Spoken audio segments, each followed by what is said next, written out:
Enfin, en tout cas, j'ai pas retrouvé j'ai pas retrouvé une connexion du même principe sur les nouveaux iPhones. Donc tant mieux, ils ont corrigé ce problème. Pour moi, c'est un problème. Hop, je remets la dernière vis Triwing. Voilà, qui maintient du coup la plaque métallique des nappes de l'écran et de l'écouteur interne. C'est tout bon. Et maintenant, je vais venir reclipser l'écran. Je commence par le haut et ensuite, je fais les côtés. Voilà, le deuxième côté.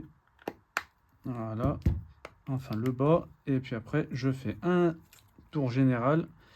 Vérifier si c'est bien emboîté de partout. Je remets les deux derniers vis. En même temps, j'allume le téléphone comme ça, c'est fait. Ça me fait gagner du temps. Bon, il n'y a plus de batterie. Voilà, il y a le logo de la charge, c'est bon signe. Hop.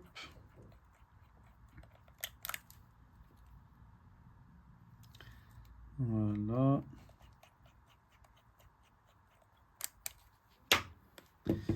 Et je le mets en charge jusqu'à qu'il se rallume. Voilà. Du coup, je vous remontre l'ancien écran, son écran à la dame. Voilà, il était bien fissuré. Du coup, sur le haut, on voit qu'il y a eu je pense qu'il y a eu deux impacts là. Un impact là, un impact là. Peut-être qu'il y a eu plusieurs chutes. Bon, je sais plus ce qu'elle m'a dit. Je crois qu'elle juste elle m'a dit il a fait une grosse chute. Voilà. Voilà. Eh ben écoutez, je vais attendre un peu, je vais le mettre en accéléré parce que sinon ça va prendre trop de temps, le temps qu'il se rallume. Et puis, à tout de suite.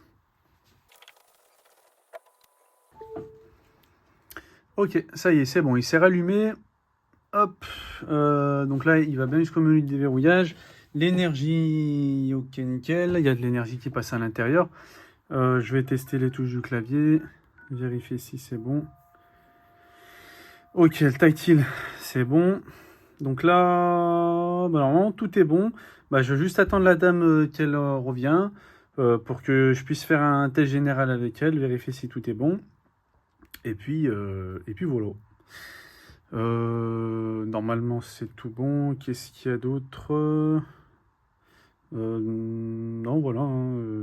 Tac, l'écran emboîté, ça charge.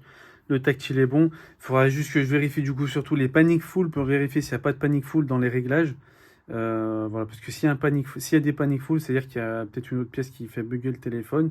Et s'il n'y a pas de panic full, bah tant mieux. C'était vraiment juste l'écran qui était KO, hein. Voilà, et qui a bien ramassé.